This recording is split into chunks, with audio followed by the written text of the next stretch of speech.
Halo teman-teman, Assalamualaikum warahmatullahi wabarakatuh. Sebelumnya, perkenalkan, aku Tutor Triasa Sabin SAP, mata pelajaran Bahasa Indonesia. Kali ini, materi kita minggu ini mempertajam logika dan kemampuan komunikasi.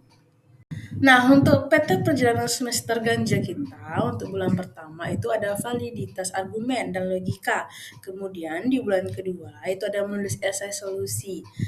Bulan ketiga, debat isu aktual. Yang terakhir, asesmen dan proyek akhir.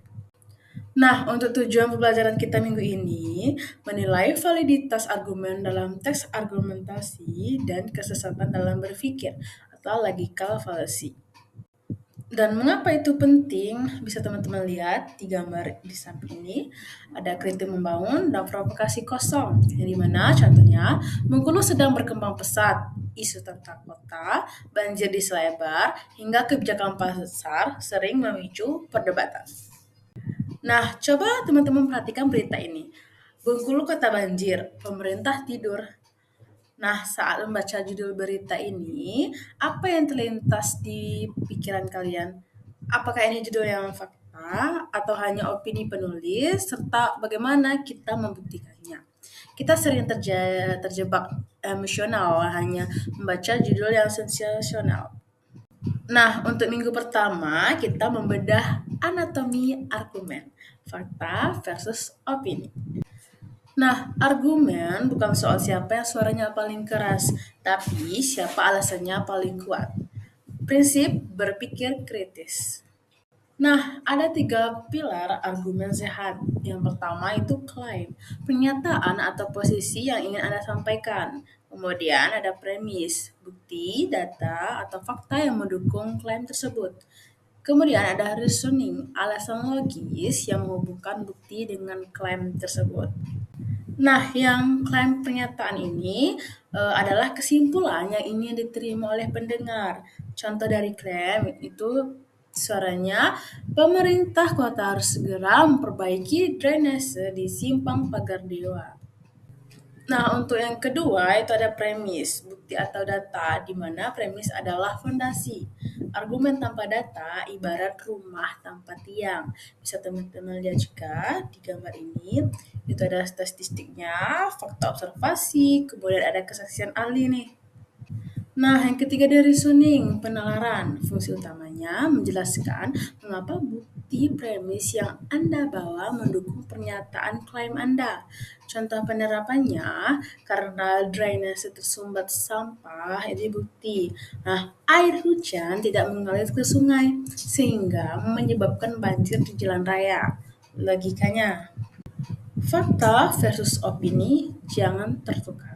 Nah, faktanya dapat dibuktikan kebenarannya, bersifat objektif, apa adanya, serta berdasarkan data atau peristiwa nyata.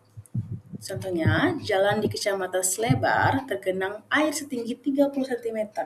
Sedangkan opininya subjektif menurut pandangan seseorang, bisa benar, bisa salah, sering menggunakan kata sifat, buruk atau parah. Contohnya, banjir ini terjadi karena pemerintah sangat malas. Nih, aku ada contoh studi visualnya. Bisa dilihat teman-teman, itu faktanya ada genangan air di jalan raya, kemudian mobil melintas perlahan, yang ketiga itu langit mendung.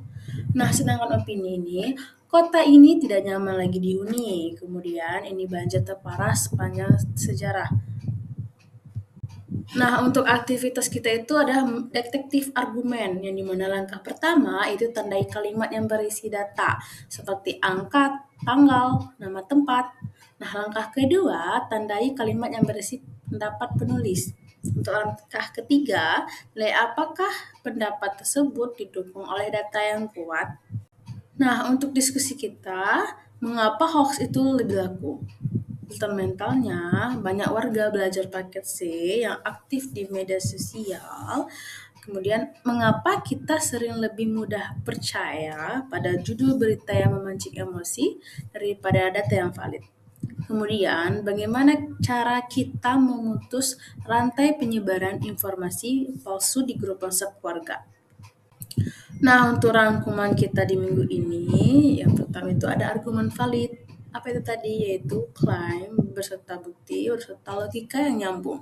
Nah, kemudian itu fakta adalah sesuatu yang bisa dibuktikan secara objektif. Lalu, opini adalah pandangan subjektif yang butuh dukungan fakta. Nah, sebagai warga belajar cerdas, kita harus saring sebelum sharing. Nah, untuk minggu depan yaitu ada detektif sesat pikir. Pernah dengar ini? Ah, bapak ini pejabat itu rumahnya mewah. Mana ngerti nasib pedagang pasar. Nah, itu adalah kesesatan. Minggu depan kita akan belajar tentang logical fallacy. Bagaimana orang sering menyerang pribadi lawan bicaranya daripada membalas argumennya. Nah, untuk minggu ini mungkin itu saja materi dari saya.